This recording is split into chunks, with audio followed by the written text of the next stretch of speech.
저녁 예배 하나님 앞에 드리겠습니다.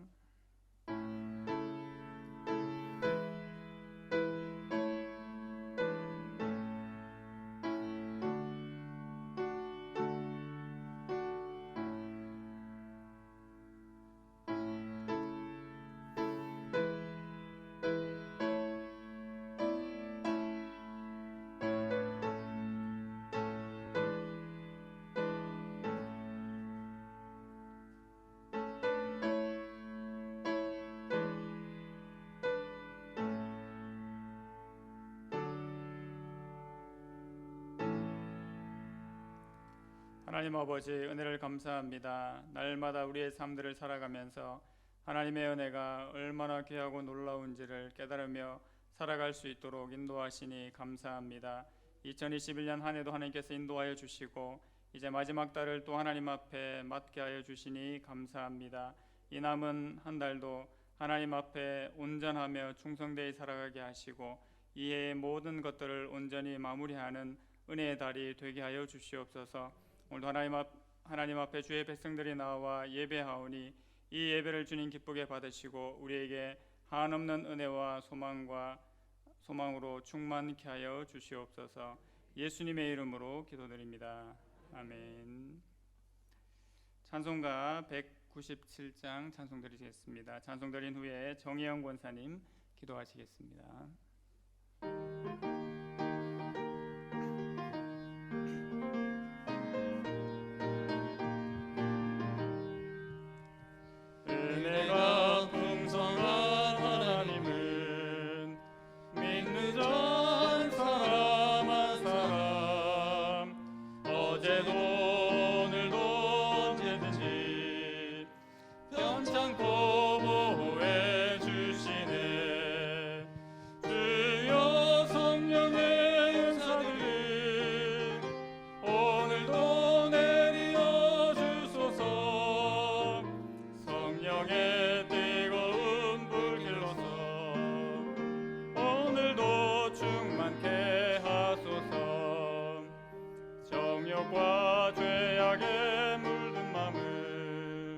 성령의 불길로 태우사 정결케 하소서. 태우소서. 깨끗게 하여 주옵소서.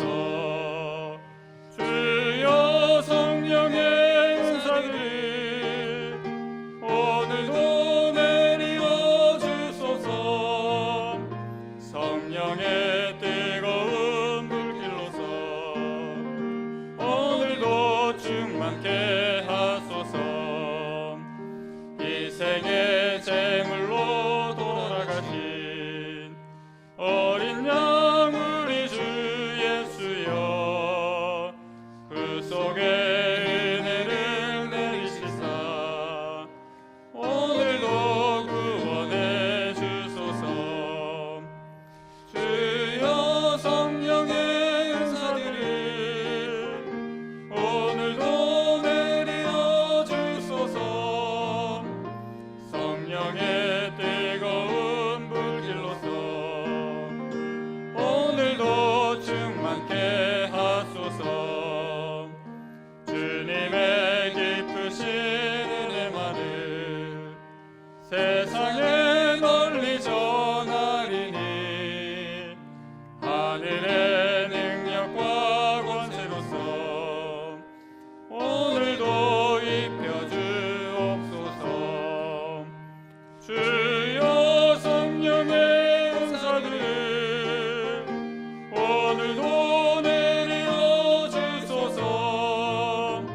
성령의 뜨거운 불길로서 오늘도 충만케 하소서. 아멘.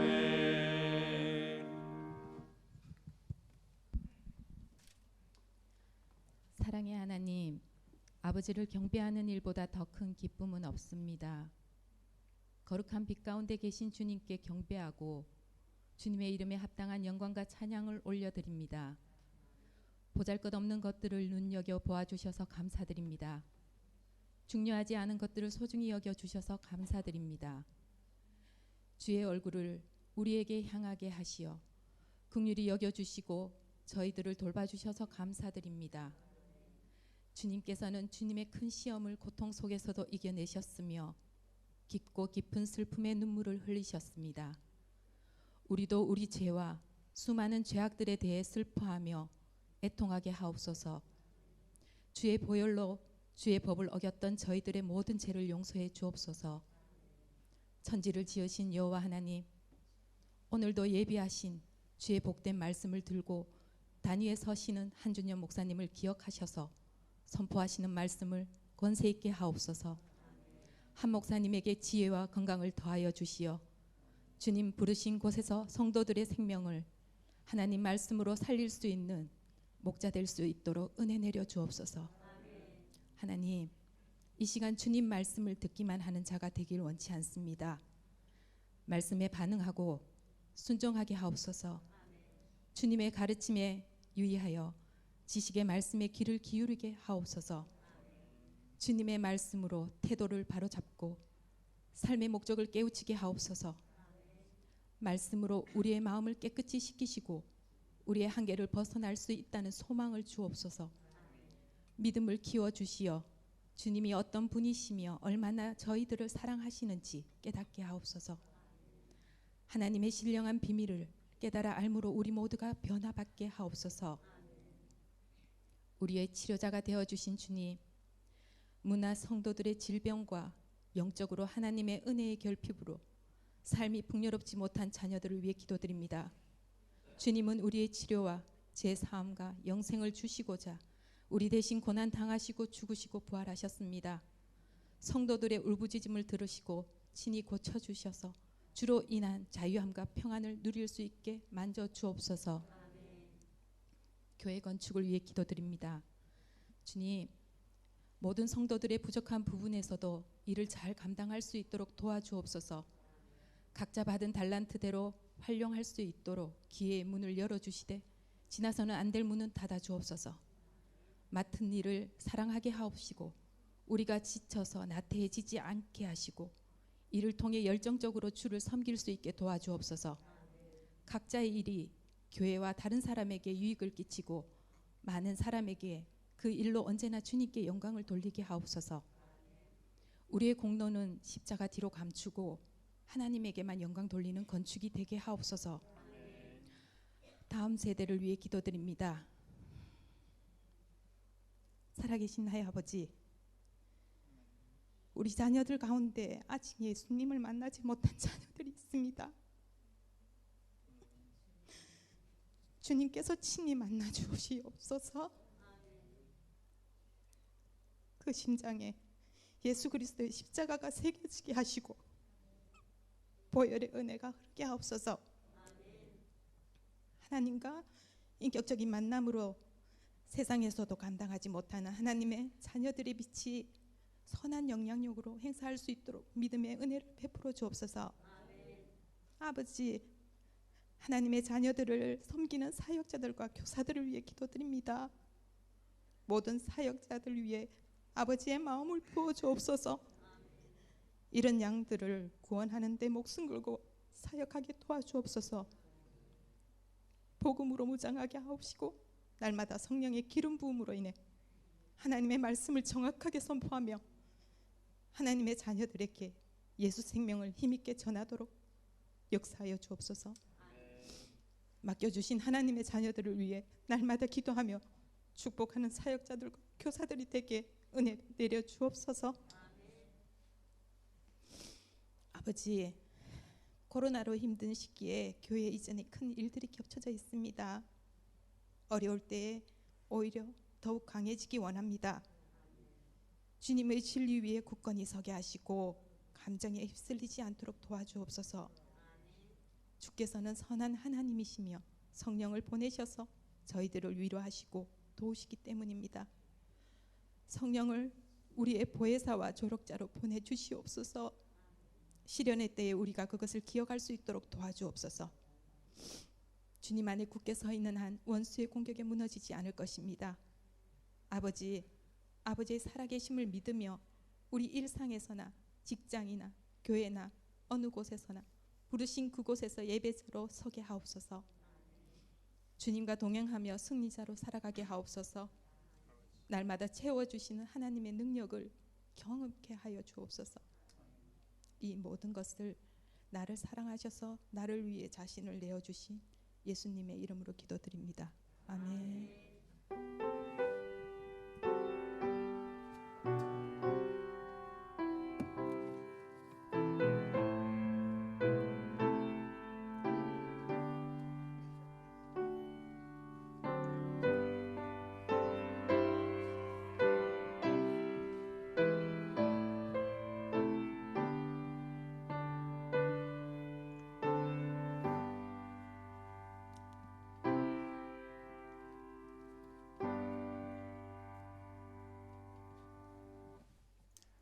함께 말씀 보시겠습니다. 오늘 함께 보실 말씀은 신약성경 에베소서 2장 1절에서 10절까지 말씀입니다.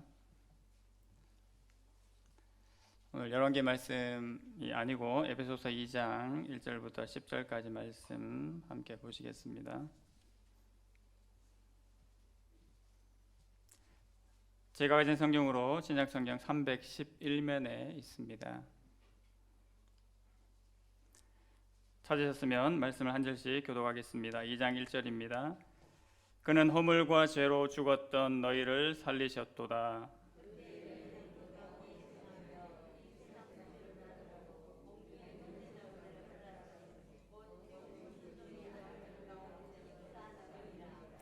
전에는 우리도 다 그 가운데서 우리 육체의 욕심을 따라 지내며 육체와 마음에 원하는 것을 하여 다른 이들과 같이 본질상 진노의 자녀이었더니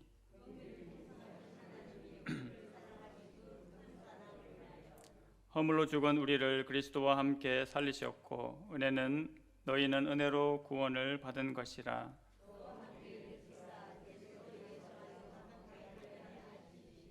이는 그리스도 예수 안에서 우리에게 자비하심으로써 그 은혜의 지극히 풍성함을 오는 여러 세대에 나타내려 하심이라.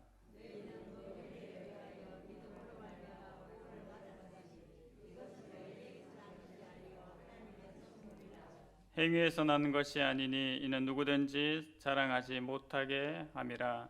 우리는 그가 만드신 바라 그리스도 예수 안에서 선한 일을 위하여 지으심을 받은 자니 이 일은 하나님이 전에 예비하사 우리로 그 가운데서 행하게 하려 하심이니라. 아멘.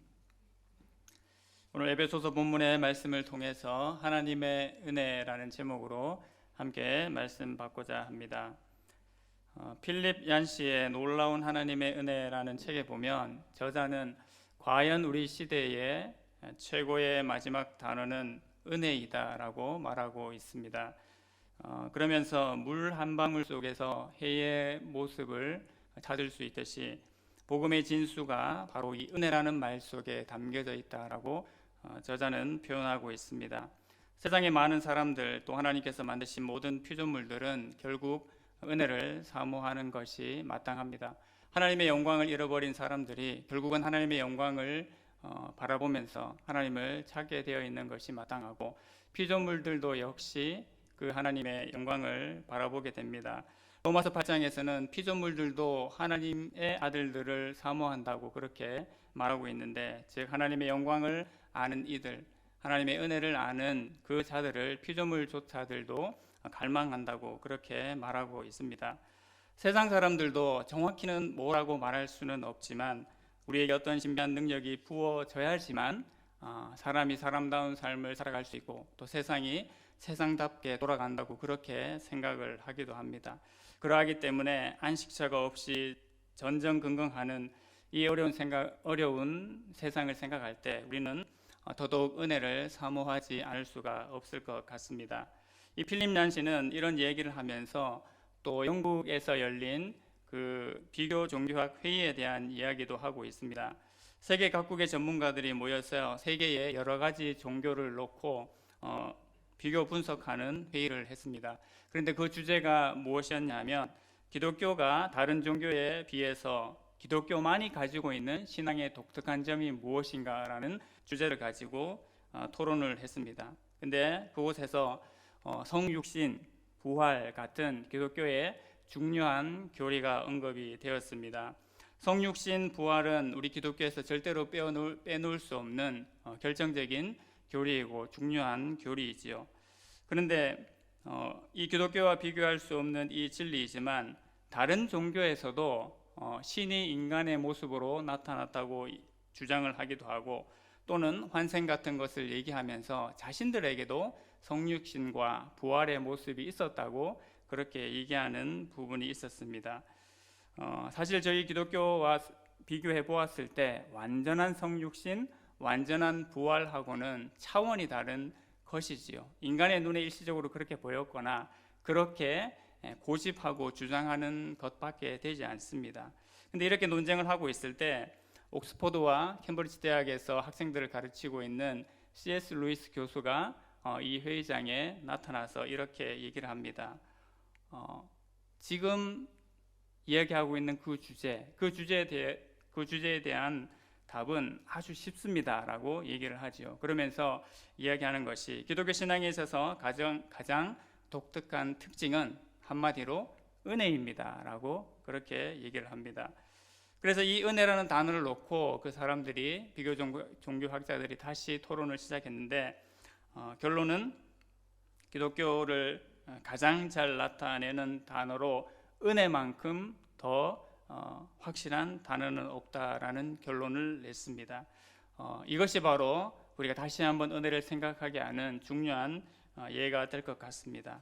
그런데 우리 인간에게 있어서 하나님께서 값없이 조건 없이 우리에게 찾아오셨다는 이 은혜, 이런 생각은 우리 인간의 본성이 쉽게 받아들이지 못하는 그런 단점이 있습니다. 인간은 불교의 고행이나 또 힌두교에서 말하는 업보나 유대교에서 말하는 율법이나 또 이슬람교의 법전들을 통해서 모두가 인간이 어떤 노력을 해야 하지만 인정을 받을 수 있고 구원의 길로 갈 수 있다라는 생각을 하기 때문에 이러한 것들을 기본적으로 생각을 합니다. 그래서 감히 하나님의 그 놀라운 사랑을 무조건적인 것으로 받는 것은 우리가 한편으로는 참 받아들이기 힘든 부분이기도 합니다. 하지만 이것은 우리 인간에게 가장 큰 선물로 다가온 최고의 특권입니다. 우리는 이미 그 은혜를 잘 알고 있지 않습니까? 이것을 받아들이면 하나님의 그야말로 놀라운 은혜를 실제로 경험하게 되는 것이 사실이죠. 그래서 예수님께서는 본능적으로 우리가 이 은혜에 대한 저항이 있는 줄 아시고 은혜에 대해서 예수님의 사역 속에서도 많은 언급을 하셨습니다. 우리가 흔히 일반 은총이라고 말하는 선한 자나 악한 자에게 모두에게 주시는 햇볕이나 또 이 가물대에 내리는 비들, 또 심지도 거두지도 않는데 먹고 사는 그 새들의 모습을 보거나 또 돌봐주지 않아도 잘 살아가고 있는 그 식물들, 들풀들을 볼 때 결국 이것이 일반 은총이 아니고는 이루어질 수 없음을 우리가 자연 만물을 통해서도 잘 알 수가 있습니다. 그리고 특별한 은혜에 대해서도 여러 번 언급을 해 주시죠. 저희가 잘 알고 있는 돌아온 탕자에 대한 비유라든지 잃어버린 드라크마에 대한 비유, 또 잃어버린 양에 대한 비유가 하나님께서 우리를 얼마나 사랑하시는지를 계속해서 우리에게 알려주고 계시는 것입니다. 거기에 다른 어떤 이유를 달지 않습니다. 우리의 의가 있어서 우리가 뭐가 잘하는 것이 있어서가 아니라 하나님의 은혜가 있기 때문에 그런 일반 은총과 특별한 은총들 사이에서 그런 은혜를 우리가 받고 살아간다라는 것을 계속 강조해 주고 있는 것이지요. 은혜를 사전적인 의미로 찾아보면 이렇습니다. 고맙게 베풀어 주는 신세나 혜택을 말합니다. 그런데 이것은 성경에서 말하는 그 은혜라는 단어를 생각해 볼 때는 제가 봤을 때 좀 다소 표현이 약하다라는 생각이 듭니다. 성경에서 말하는 은혜는 특히 하나님께서 죄인된 나에게, 죄인된 우리 인간에게 베풀어 주시는 의미로 생각을 했을 때는 값없이 그냥 주어지는 것, 그리고 자격 없는 나에게 거저 주어지는 것의 의미로 보는 것이 더 합당하고 더 잘 와 닿지요. 우리의 구원은 어떤 노력으로도 그 길을 제시하지 않습니다. 오히려 하나님을 향해서 등을 돌리고 마음대로 살고 있던 나에게 하나님께서 찾아오셔서 바로 구원의 은혜를 베풀어 주신 그것이 바로 나에게 있어서, 저희에게 있어서 가장 확실한 은혜로 와 닿는 것이지요. 이러한 은혜를 생각을 하면서 우리가 오늘 이 은혜를 다시 한번 새겨보고, 그럼 우리가 은혜 받은 자로서 어떤 삶을 살아갈 것인지, 그리고 이 하나님의 은혜를 날마다 풍성하게 하기 위해서 어떻게 할 것인지를 좀 더 생각해 보기를 원합니다. 오늘 본문인 에베소서는 그 놀라운 구원의 은혜를 사도 바울이 이미 잘 설명해 주고 있지요. 먼저 1장에서는 바로 성부의 예정, 성자 예수님의 속량하심, 그리고 성령님의 인치심을 설명을 해주고 있습니다. 통틀어서 하나님의 구속하심의 은혜가 얼마나 놀랍고 은혜로운지를 얘기를 하고 있죠. 그래서 에베소서 1장을 시작하면서 가장 큰 주제는 구속의 하나님을 찬양하라, 찬양하라 라고 요약을 할 수가 있습니다. 성부 하나님께서는 창세전에 우리를 선택해 주셨습니다. 그것을 예정이라고 하죠. 그리고 하나님의 자녀로 선택을 해 주셨습니다. 이것이 쉽게 말해서 성부의 예정입니다. 그리고 성자 예수님께서는 그 예수님의 피로 우리를 속량하셨지요. 바로 값을 지불하고 저와 우리를 살려내셨다라는 겁니다. 이미 저희가 너무나 잘 알고 있습니다. 이 속량 구속의 은혜로 말미암아 우리가 죄와 사단의 권세에서 해방되게 되었습니다. 에베소서 1장 7절 말씀을 같이 한번 보시겠습니까? 우리는 그리스도 안에서 그의 은혜의 풍성함을 따라 그의 피로 말미암아 속량 곧 죄사함을 받았느니라 라고 말씀하고 있습니다. 여기서 역시 속량이라고 얘기를 하죠. 값을 지불하고 값을 치르고 우리를 살려내신 것을 말씀하고 있습니다. 마지막 세 번째로 성령께서 우리를 인쳐주셨습니다. 우리가 하나님의 자녀라는 것을 확정해 주시고 우리에게 하나님 나라를 누릴 수 있도록 해 주셨지요. 우리가 성례식을 할 때도 그래서 이것을 은혜 언약의 표화인이라고 그렇게 이야기한다라고 했습니다. 이것이 신령한 복, 곧 영적인 복입니다. 하나님께서 예수 그리스도를 믿는 자에게 성령을 통해서 주시는 영적인 복이지요. 그래서 이 신령한 복은 우리가 하나님의 자녀가 된 것이고 또 하나님 나라에서 우리가 예수 그리스도와 함께 왕노릇하게 될 것이라는 것에 대한 증거입니다. 하나님께서는 예수님을 믿는 자에게 이러한 신령한 복을 주셨고 또 이 복은 하나님께서 우리에게 주신 모든 복이나 다름이 없습니다. 우리에게 주실 수 있는 모든 복을 바로 예수님을 믿는 순간에 우리에게 주신 것이지요. 그런데 이러한 놀라운 은혜를 주신 예수님께서 목적하는 바가 있습니다. 그것을 에베소서에서 이야기를 하고 있습니다. 그 목적이 무엇이겠습니까? 개인의 구원도 중요하지만 하나님께서 이런 놀라운 구속의 그 역사를 펼치신 이유는 바로 교회를 이루시기 위해서 이러한 놀라운 은혜와 능력을 베푸셨음을 말씀하고 있습니다. 하나님께서 선택하시고 구속하여 불러내신 그 하나님의 자녀들을 통해서 교회를 이루기 원하셨다는 것이지요. 그래서 이 교회의 부르심, 교회의 존재, 교회가 얼마나 대단하고 능력 있는 것인지를 우리는 다시 한번 생각해 보지 않을 수가 없습니다.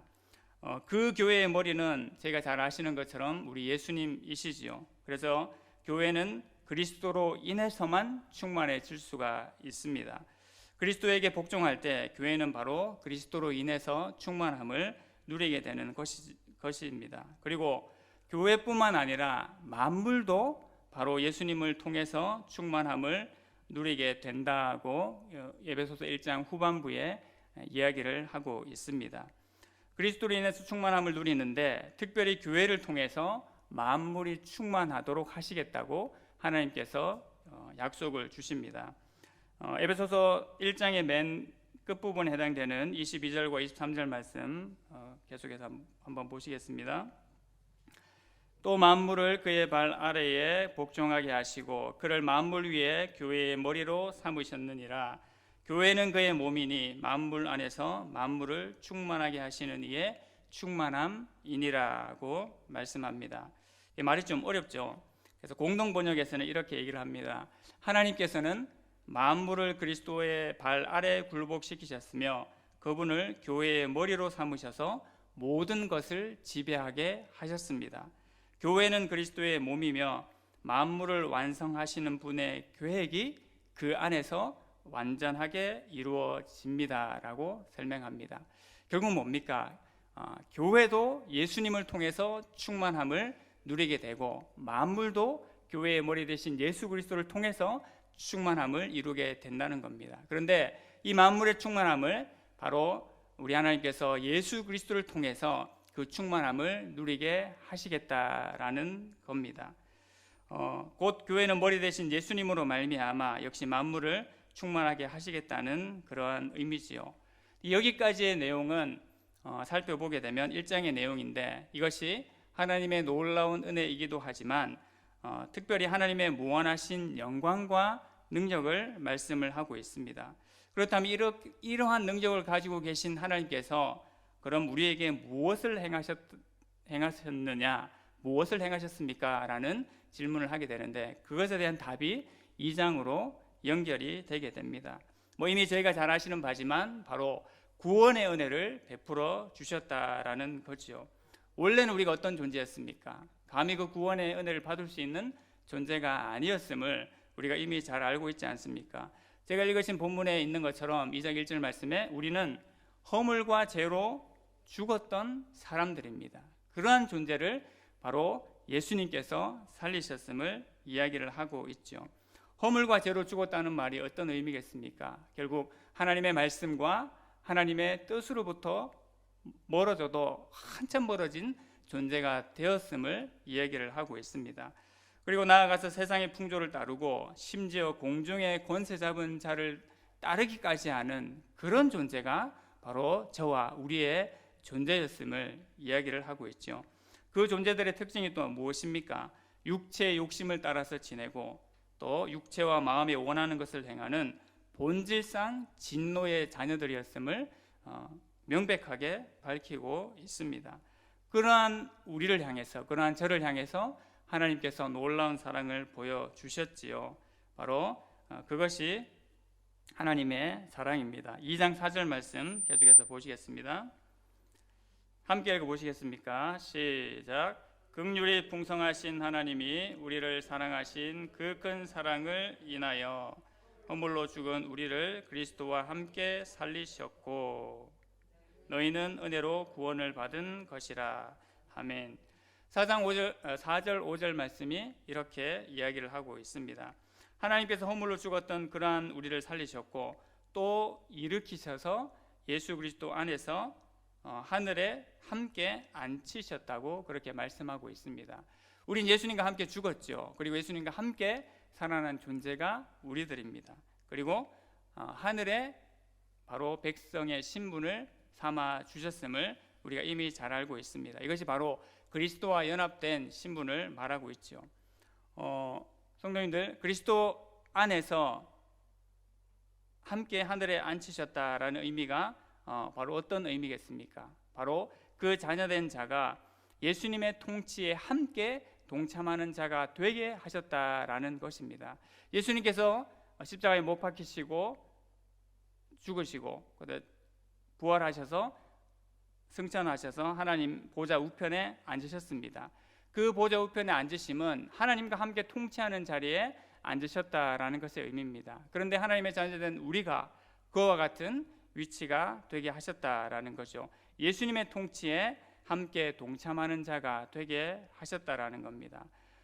이러하기 때문에 우리가 받은 이 구원의 은혜가 정말 대단하고 가치 있고 능력 있음을 우리가 다시 한번 기억하지 않을 수가 없습니다. 그래서 오늘 본문 7절 말씀에서는 하나님께서 베푸신 그 은혜가 얼마나 풍성한지를 앞으로 오는 모든 세대에 보여주기를 원하신다고 그렇게 말씀을 하고 계십니다. 이것이 우리에게 베풀어 주신 놀라운 구원의 은혜입니다. 그 은혜를 다시 한번 우리 읽어봤으면 좋겠습니다. 8절 말씀. 너희는 그 은혜에 의하여 믿음으로 말미암아 구원을 받았으니 이것이 너희에게서 난 것이 아니요 하나님의 선물이라. 아멘. 제가 너무나 잘 알고 또 암송하고 있는 말씀이지요.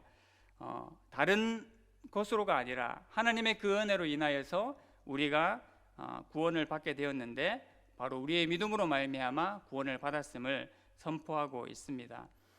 이 말씀은 바로 하나님의 구원은 전적인 하나님의 은혜임을 강조를 하고 있습니다.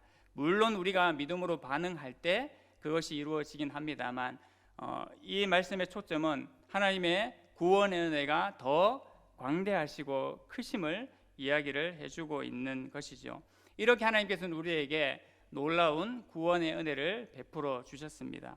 우리가 은혜 받았다, 은혜를 나누고 싶다, 또 은혜 안에 풍성히 거하고 싶다라는 말을 많이 합니다만 하나님의 은혜를 생각했을 때 가장 중요한 은혜는 결론적으로 하나님께서 나에게 우리에게 베풀어 주신 이 구원의 은혜를 생각하는 것이 가장 우선입니다. 이 구원의 은혜와 더불어서 에베소서 말씀에 비추어 보면 한 가지 더 받은 은혜를 생각을 할 수 있는데 그것이 무엇이겠습니까? 바로 은사와 직분의 은혜를 더불어 주셨다라는 것입니다. 하나님께서 구원의 은혜를 베풀어 주셨을 뿐만 아니라 하나님의 교회를 견고히 하고 온전하게 하기 위해서 주의 성도들을 더욱더 온전하게 하기 위해서 더불어 은혜를 허락해 주셨는데 그것이 바로 은사와 직분의 은혜를 허락해 주셨음을 우리가 알 수 있죠. 뒷부분 4장 7절 말씀에 보시면 이렇게 말씀합니다. 우리 각 사람에게 그리스도의 선물의 분량대로 은혜를 주셨나니라고 얘기를 합니다. 로마서에서는 이 은혜에 대해서 무려 17가지로 표현을 하고 있습니다. 이러한 은혜를 주신 이유가 무엇이겠습니까? 앞서 말씀드린 것처럼 성도를 온전하게 하고 봉사 일을 하게 해서 그리스도의 몸을 세우는 것이라고 바로 말씀하고 있습니다. 이 내용은 제가 오늘 읽은 부분 바로 2장 10절과도 연결이 되는 부분으로 볼 수가 있습니다. 2장 10절은 하나님께서 우리를 이렇게 구원의 은혜를 베풀어 주시고 그런 존재로 만드신 최종적인 목적이 있음을 알려주시오. 우리는 그가 만드신 바라 그리스도 예수 안에서 선한 일을 위하여 지으심을 받은 자니 이 일은 하나님이 전에 예비하사 우리로 그 가운데서 행하게 하려 하심이니라고 말씀하십니다. 하나님께서 그냥 만드셨음이 아님을 얘기를 하고 있죠. 우리가 어떤 그릇을 만들거나 어떤 물건을 만들 때 반드시 그 만든 사람의 목적이 있지 않습니까? 주방에서 쓰기 위해서 아니면 교재로 쓰기 위해서 아니면 어떤 그 목적을 위해서 분명히 만듭니다. 마찬가지로 하나님께서 우리를 만드신 목적, 하나님께서 우리를 구원 백성으로 부르신 그 목적이 바로 하나님의 뜻이 있음을 얘기를 하고 있는데 결국 하나님의 교회를 세우고 온전하게 하기 위해서 그것으로 말미암아 이 만물을 충만하게 하기 위해서 우리를 부르셨음을 이야기하고 있는 것입니다. 그럼 이러한 구원의 은혜를 받은 자들이 마땅히 행해야 될 모습이 어떤 것들이 있겠습니까? 가장 첫째로 얘기하는 것이 바로 하나됨을 이야기를 하고 있습니다. 사도 바울은 하나님의 놀라운 구원의 은혜를 2장에서 그렇게 처음 얘기를 하면서 바로 연결해서 예수님의 십자가로 화목하게 된 유대인과 이방인의 이야기를 하고 있습니다. 전에는 멀리 있던 너희가 그리스도 예수 안에서 그리스도의 피로 가까워졌느니라고 그렇게 얘기를 하고 있죠. 제가 잘 아시다시피 유대인과 이방인 이게 접촉점을 가질래야 가질 수 없는 그런 존재들이지 않았습니까? 그런데 이 두 존재가 물과 기름 같은 두 존재가 예수 그리스도의 피로 말미암아 하나가 되었다고 그렇게 이야기를 하고 있습니다. 마찬가지지요. 이것을 교회 안에 적용을 해볼 때 교회가 하나가 되어야 될 이유가 무엇인지를 우리가 생각을 해볼 수 있습니다. 그 이유는 바로 하나님의 속성이 하나 되심되기 때문입니다. 하나님이 어떤 존재이십니까? 우리가 여러 가지로 표현해 볼 수 있지만 하나님은 만물을 통일하시고 만유 가운데 계시고 만유를 통치하고 계시는 분이시죠. 바로 그 하나님께 속한 성도된 우리는 바로 성부, 성자, 성령 하나님을 믿고 그 이름으로 세례를 받아서 교회의 구성원들, 지금 교회의 일원들이 되었습니다. 그러하기 때문에 하나님의 하나 되심과 마찬가지로 그 하나님의 성도된 우리도 교회 안에서 하나됨을 이루는 것이 마땅한 일입니다. 그리스도의 몸된 교회 안에서 하나됨은 바로 유기적인 통일성을 이야기를 합니다. 그리스도를 주라고 고백하는 자들이 모인 이곳에서 결국 그리스도로 말미암아 하나가 되는 것이지요. 그래서 어떤 조건이나 환경이나 신분이 다를지라도 오직 예수님의 이름, 그 이름 하나만으로 우리가 하나가 된다는 이유가 있습니다.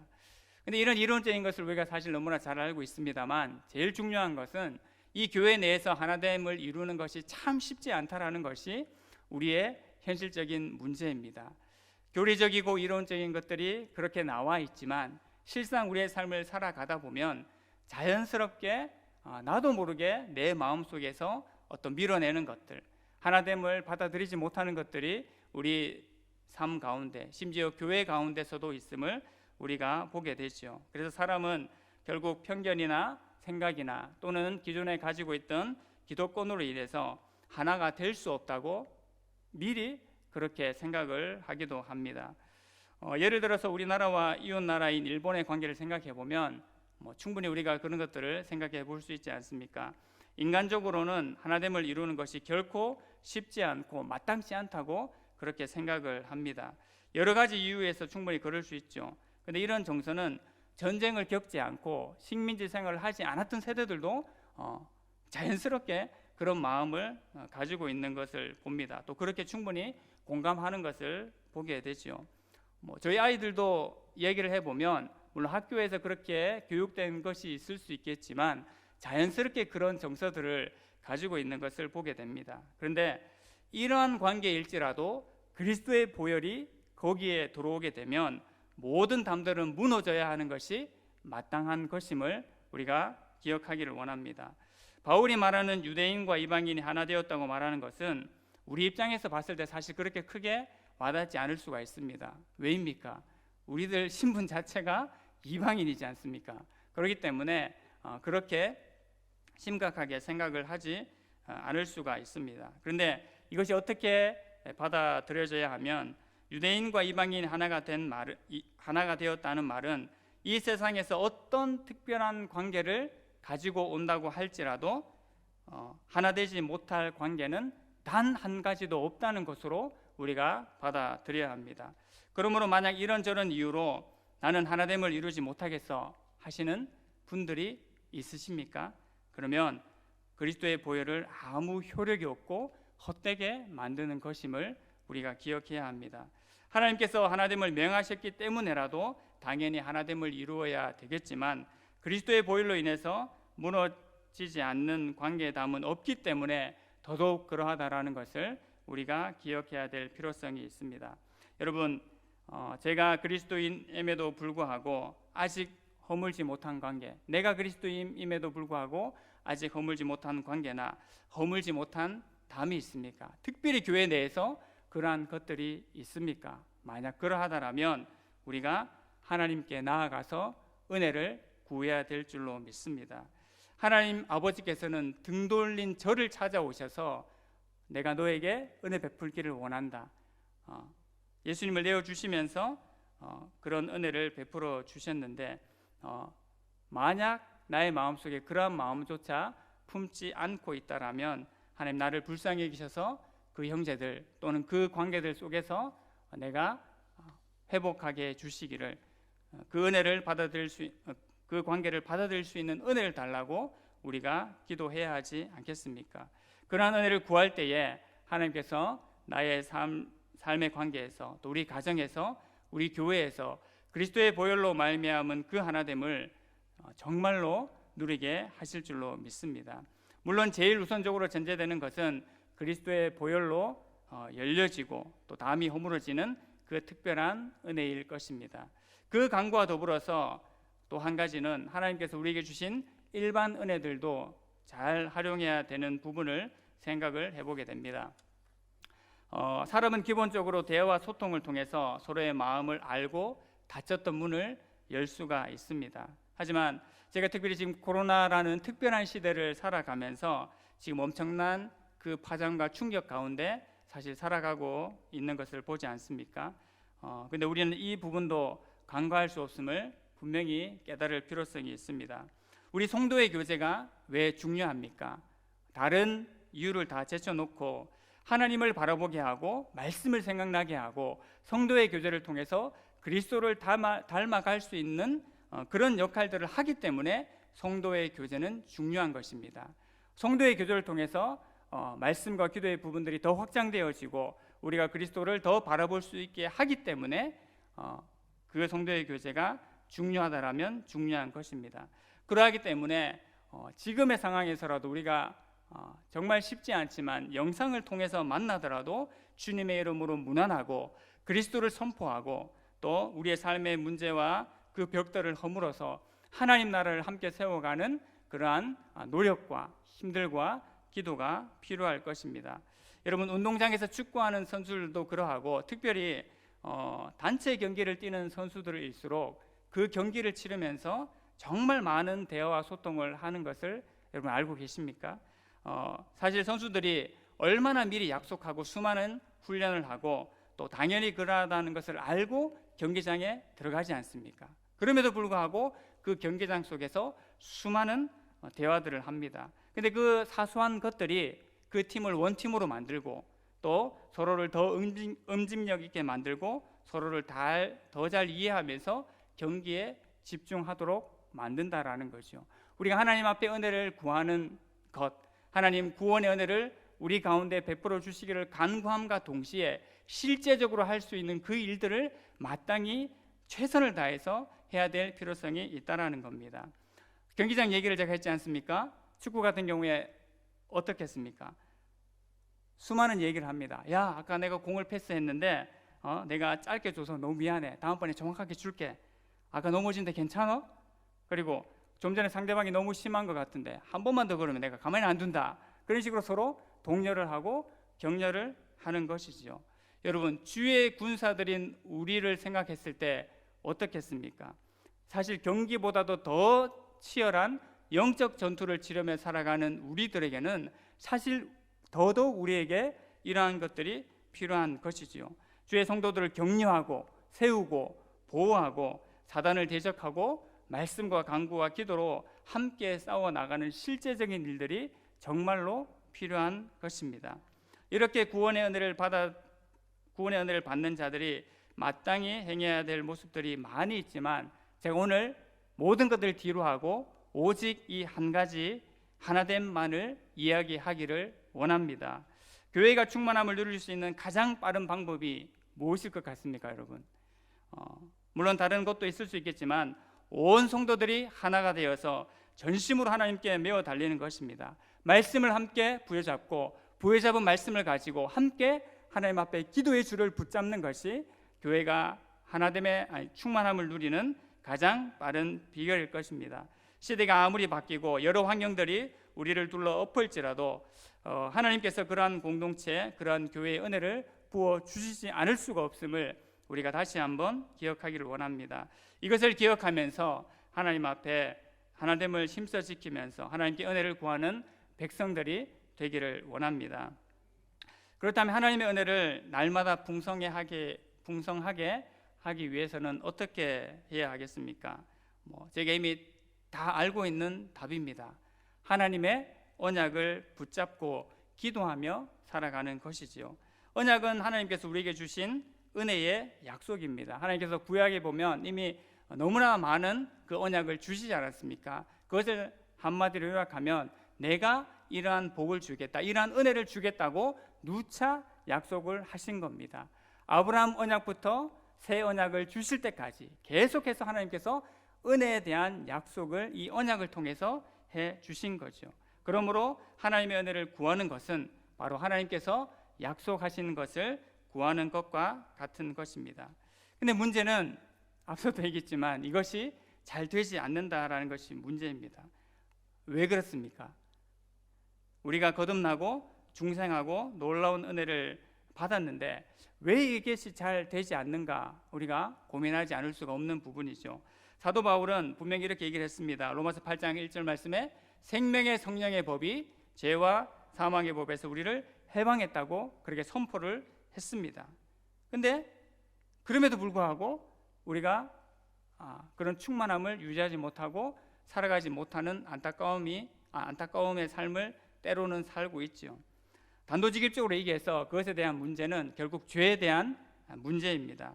죄는 끊임없이 우리를 하나님의 말씀대로 사는 것을 약화시키고 악을 따르도록 우리를 당기는 힘이 있습니다.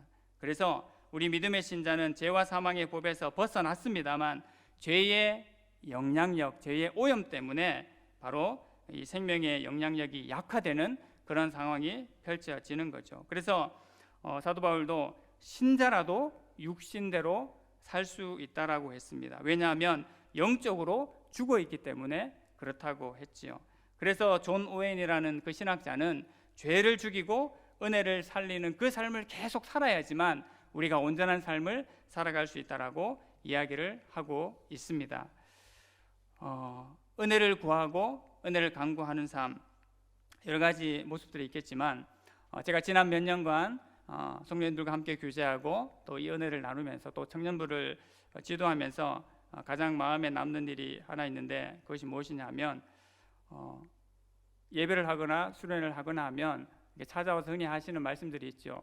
목사님, 오늘 예배 너무 좋았습니다. 이번 수련의 은혜를 많이 받았습니다. 오늘 찬양이 너무 와닿았습니다. 그런 이렇게 좋은 말씀들을 많이 해주십니다. 근데 그런 것들도 참 감사하지만 정말 제 마음을 때린 한마디가 뭐였냐면 어느 날 청년 한 명이 수련을 끝나고 찾아온 건 아니지만 저한테 은근슬쩍 얘기한 말이 있습니다. 목사님, 제가 하나님 앞에 너무 죄인인 것 같아요. 그렇게 얘기하면서 끝말을 잊지 못하는 그 얘기를 제가 들은 적이 있습니다. 그때 제가 그 말을 들었을 때 정말 이렇게 제 마음이 이 망치로 한 방 얻어맞은, 머리가 얻어맞은 그런 느낌이 들었습니다. 교회에서 그렇게 고백하는 것 당연하지만 정말 당연하지만 그 당시에는 제가 아주 심각하고 무겁게 그렇게 들었습니다. 물론 지금도 제 기억 속에 이렇게 생생하게 남아있을 만큼 그런 기억으로 남아있습니다. 하나님, 저는 죄인입니다. 하나님께서 저를 인도하시지 않으면, 또 주장하시지 않으면 제게는 소망이 없습니다. 세상 사람들은 이 고백을 모르죠.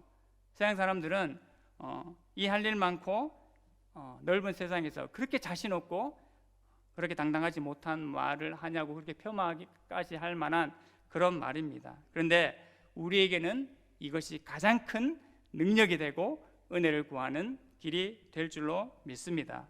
누가복음 18장 13절 말씀에 세리의 고백이 어떠합니까? 보시겠습니까? 세리는 멀리 서서 감히 눈을 들어 하늘을 쳐다보지도 못하고 다만 가슴을 치며 이르되 하나님이여 불쌍히 여기소서 나는 죄인으로소이다 하였느니라. 하나님 앞에 죄인임을 고백하고 겸손히 은혜를 구하는 자가 가장 복된 인생, 하늘의 참된 은혜를 맛보는 인생이 되는 것입니다. 여러분, 저는 은혜를 잘 구하는 자이겠습니까? 아니면 그렇지 않은 자이겠습니까? 네, 갑자기 질문을 던져서 당황스러우시겠죠. 근데 딱 봐도 제가 은혜를 구하지 않으면 안 될 것 같은 그런 사람으로 보이지 않으십니까?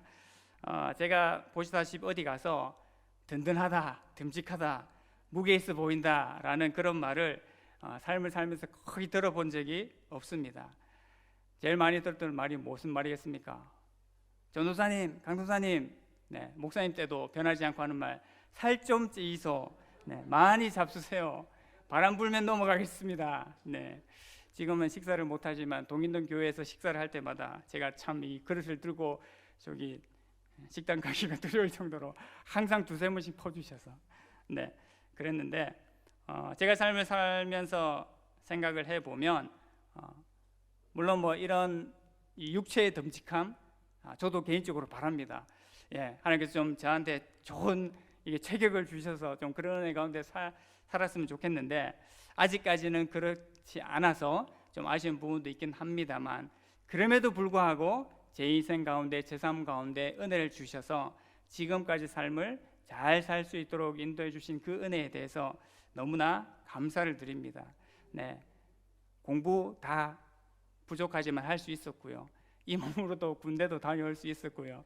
네, 결혼도 할 수 있었고 또 사랑하는 자녀도 둘이나 주셔서 은혜 가운데 잘 지내게 하신 것을 참으로 감사하게 생각을 합니다. 근데 제가 삶을 살면서 생각을 해보면 하나님께서 모든 부분에 있어서 항상 이렇게 넉넉하게 주시지는 않으셨던 것 같아요. 사람마다 분명히 다를 겁니다. 어떤 분은 항상 넉넉하게 하니까 채워주신 분이 있을 겁니다.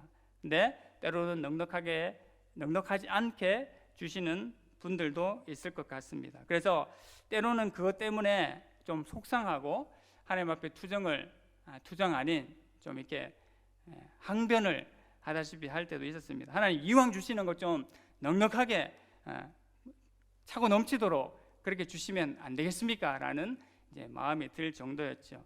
근데 경제적인 것에 있어서도 뭐 공부하는 것에 있어서도 다른 모든 면에 있어서 지금 와서 생각을 해보면 결국 하나님 앞에 은혜를 구하라고 그러한 과정들을 주셨다고 생각을 합니다.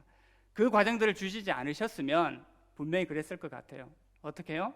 내가 잘나서 내가 충분히 그러한 능력이 되니까 그럴 만한 자격이 되니까 그렇게 되는 거지 라고 생각을 했을 것 같습니다. 근데 그 일이 자꾸 반복이 되니까 어떤 마음이 들겠습니까? 나라는 존재는 하나님의 은혜를 구하지 않고는 살 수 없는 존재구나. 뭐 능력이 되더라도 결국은 하나님 앞에 은혜를 구해야지 마땅한 존재구나라고 그런 생각이 자연스럽게 들었습니다.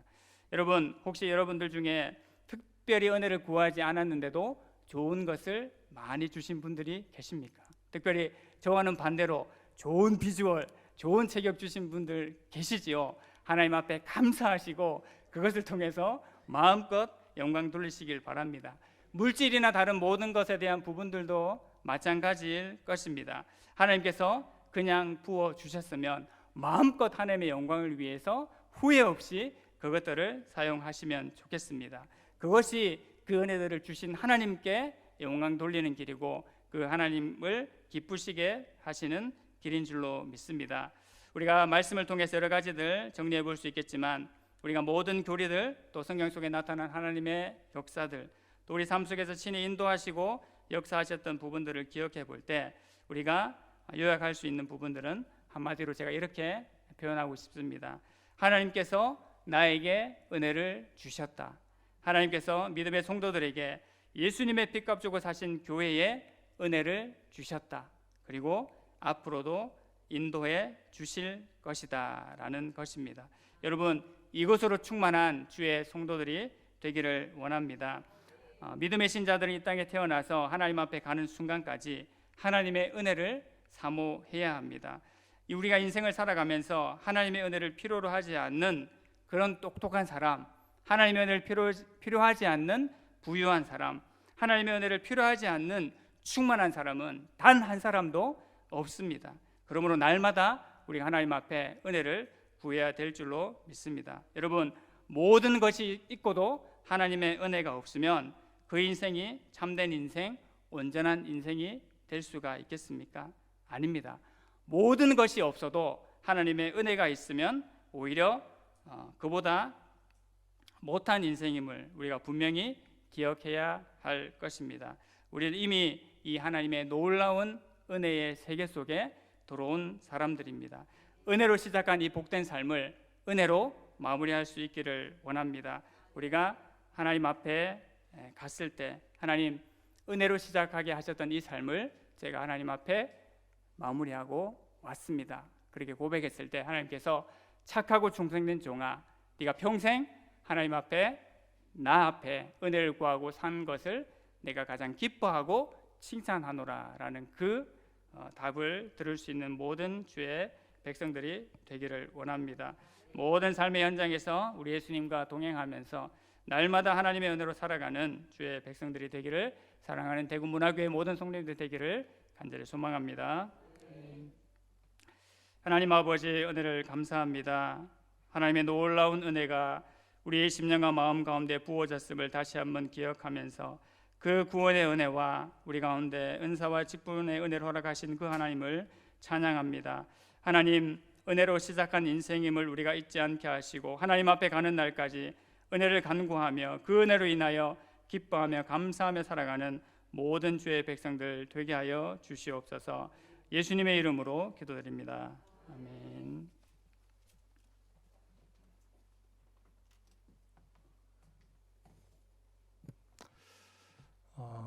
오늘이 그 한준현 목사님이 마지막 이제 고별 설교를 하는 시간이었습니다. 다른 교회를 이제 가시게 되어서 마지막으로 수요 예배 설교를 한 겁니다. 처음에 제가 한주영 목사님 뽑았을 때 목사님은 뚱뚱한 사람 싫어한다고, 그래서 마른 사람은 뽑는다 그렇게 얘기하셨던 게 기억나는데, 이제 보면은 불면 불려갈 것 같이 생겼는데도 정말 묵묵하게 자리를 너무 잘 지켜줬습니다. 그래서 겉보기에는 말라 보여도 영적으로는 굉장히 견고한 바위처럼 아주 든든하게 자리를 너무 잘 지켜주셨습니다. 박수 쳐도 되는지 모르겠지만 설교 감사하다고 박수 한번 치시죠. 네. 귀한 말씀 감사드립니다. 어제까지 우리 그 릴레이 금식 기도에 성도들 함께 참여해 주셔서 감사를 드립니다. 한 100여 분이 릴레이 금식 기도에 참여하셔서 같이 금식하면서 기도해 주셨고, 어떤 분들은 정심을 이렇게 달아서 계속 금식하시면서 그렇게 기도를 해 주셨습니다. 감사드리고 앞으로도 계속 기도해 주셔서 이 건축이 주님께서 세워가시는 것을 우리가 같이 고백할 수 있게 되기를 바랍니다. 찬송가 304장 찬양하고 우리 합심해서 기도하고 축도를 마치겠습니다.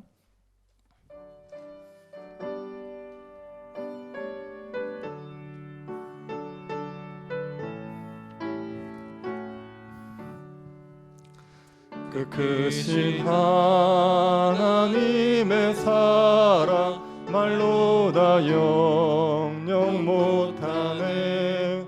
저 높고 높은 별을 넘어 이 낮고 낮은 땅 위에 죄범한 영혼 구하려 그 아들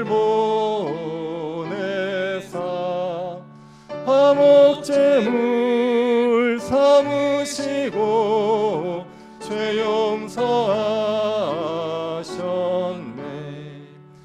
하나님 크신 사랑은 증량다 못하네. 영원히 변치 않는 사랑 성도여 찬양하세.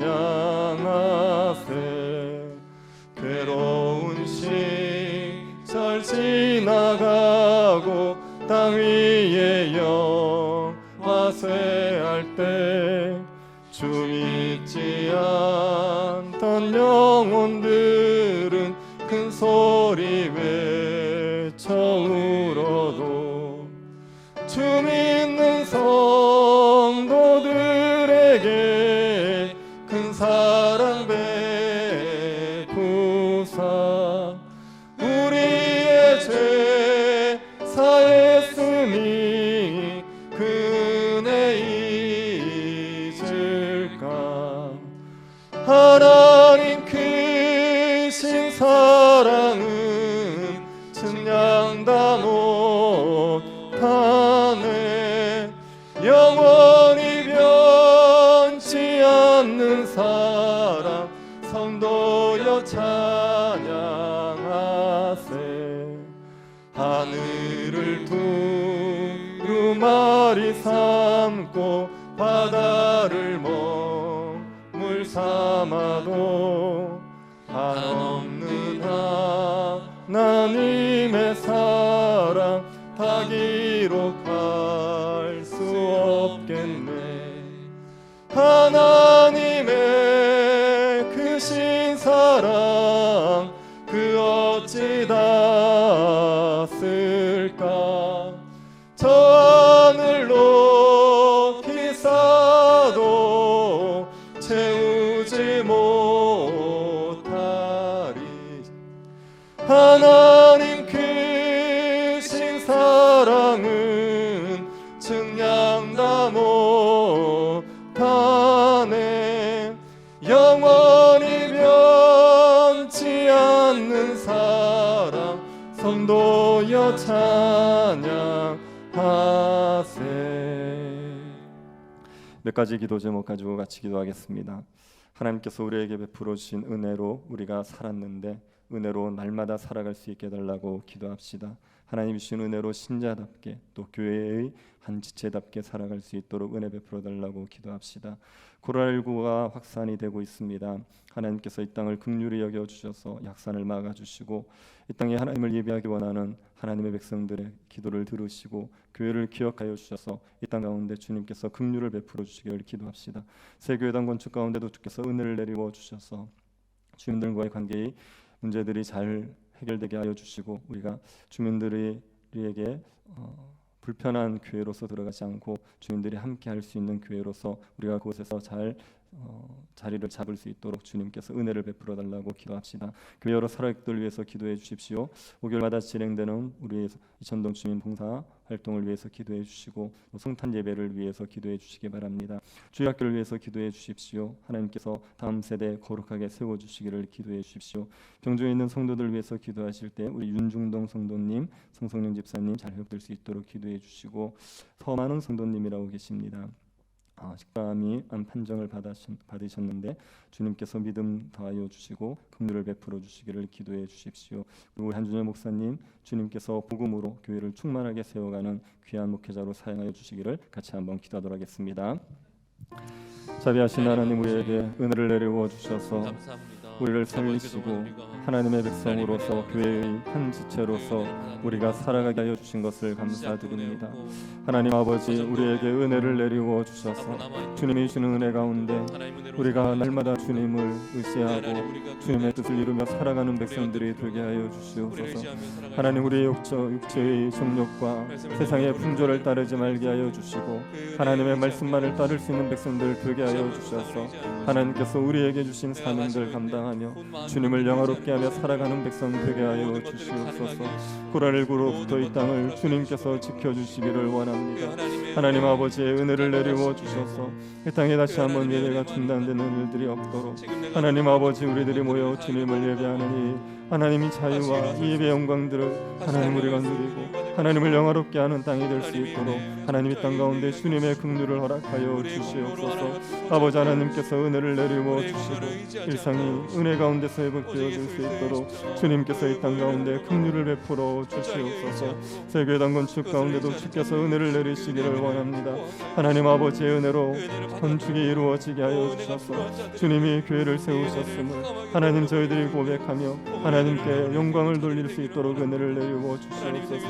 지역 주민과의 관계의 문제 하나님의 설계의 문제들 주님께서 간섭하여 주셔서 은혜 가운데서 모든 일들이 순조롭게 진행되게 도와주시옵소서. 교회 여러 사역들 가운데도 주님 은혜를 내리워 주시고 성탄의 예배를 통하여서 주님 오심을 기뻐할 수 있도록 우리에게 역사하여 주시고 하나님 아버지의 교회 사역들을 통하여서 주님의 교회가 더욱더 충만하게 자라가게 하여 주시옵소서. 주일학교를 주님이 긍휼히 여겨주시고 하나님 아버지 거룩한 세대 하나님을 경외하는 믿음의 세대들이 일어날 수 있도록 주님께서 허락하여 주시옵소서. 병중에 있는 성도들에게 주의 은혜를 내리워 주십시오. 낙심하지 아니할 수 있게 하여 주시고 하나님 아버지 천국에 대한 소망으로 하나님 아버지 이 질병들 가운데서도 하나님께서 소망을 두고 살아갈 수 있도록 은혜를 내리워 주시옵소서. 하나님 아버지 위한 목회자를 세우셨사오니 주님의 교회에 충만하게 쓰임받는 주님의 교회를 충만하게 하는 데 쓰임받는 귀한 목회자가 될 수 있도록 주님께서 은혜를 베풀어 주시옵소서. 놀라운 은혜와 기적들을 맛볼 수 있도록 은혜 베풀어 주시옵소서. 지금은 우리 주 예수 그리스도의 은혜와 하나님의 사랑과 성령의 교통 이루하심이 주의 은혜만을 구하며 살아가기를 소원하는 사랑하는 주의 백성들의 머리 위에 지금으로부터 영원토록 함께 있을지어다. 아멘.